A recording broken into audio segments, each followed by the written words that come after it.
ये दुनिया तुम्हें वैसी नहीं दिखती है जैसी कि ये दुनिया है। ये दुनिया तुम्हें वैसी दिखती है जैसे तुम खुद हो। जिसकी नजर जैसी है उसके लिए ये दुनिया वैसी ही है। तो अगर तुम अपनी दुनिया को बदलना चाहते हो तो उसका सिर्फ एक तरीका है, अपनी नजर को बदलो।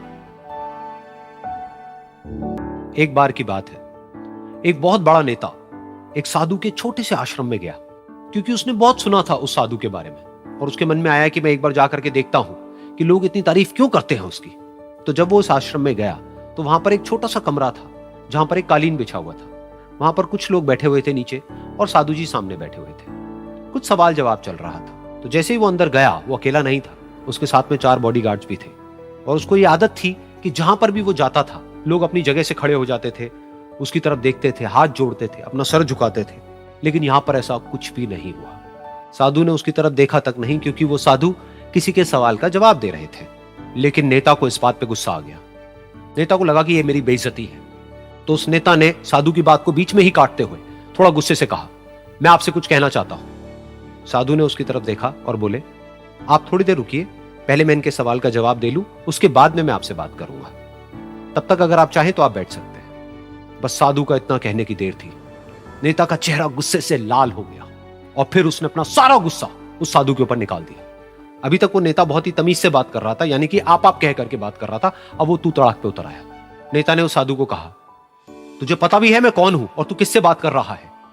साधु ने उसकी तरफ देखा और कहा, मुझे इससे कोई फर्क नहीं पड़ता कि आप कौन हैं, लेकिन आप जो कोई भी हैं, अगर आप चाहते हैं कि मैं आपके सवाल का जवाब दूं या आपसे बात करूं तो आपको कुछ देर रुकना होगा।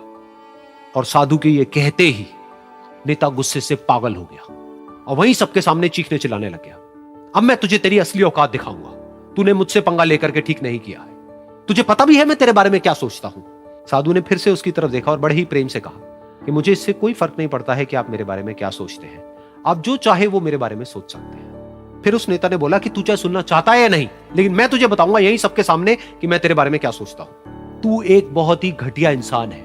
तू कोई साधु नहीं है, तू एक ढोंगी है, पाखंडी है और यहां पर जितने भी लोग बैठे हैं उन सबको बेवकूफ बना रहा है। तेरा बस एक ही मकसद है कि इन लोगों की जेब में जितना भी पैसा है वो सब तेरे पास में आ जाए। तू अपने फायदे के लिए इन लोगों का इस्तेमाल कर रहा है और अब मैं तुझे नहीं छोड़ने वाला। तेरा पर्दाफाश करके रहूंगा पूरी दुनिया के सामने। लेकिन उसके इतना बोलने के बाद भी उस साधु के चेहरे पर हल्की सी मुस्कान बनी ही रही।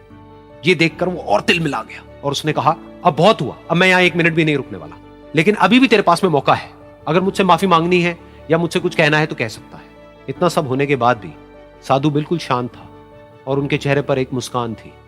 उन्होंने अपनी आंखें बंद कर ली। फिर साधु ने अपनी आंखें खोली, हाथ जोड़े और कहा कि मुझे आपसे कोई गिला शिकवा नहीं है। मेरे मन में आपके लिए कोई भी गलत ख्याल नहीं है।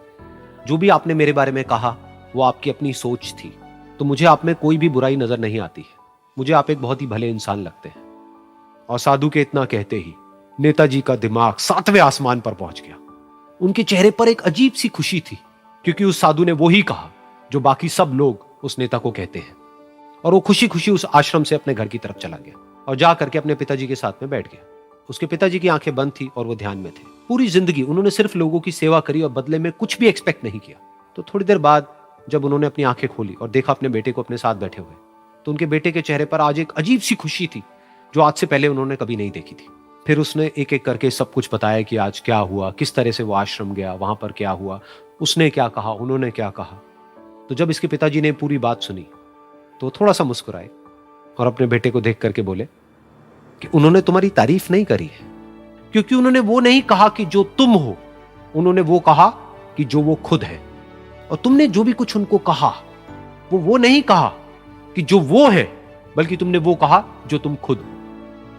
यही बात वेदों में भी कही गई है, यथा दृष्टि। ये दुनिया तुम्हें वैसी नहीं दिखती है जैसी कि ये दुनिया है। ये दुनिया तुम्हें वैसी दिखती है जैसे तुम खुद हो। जिसकी नजर जैसी है उसके लिए ये दुनिया वैसी ही है। तो अगर तुम अपनी दुनिया को बदलना चाहते हो तो उसका सिर्फ एक तरीका है, अपनी नजर को बदलो।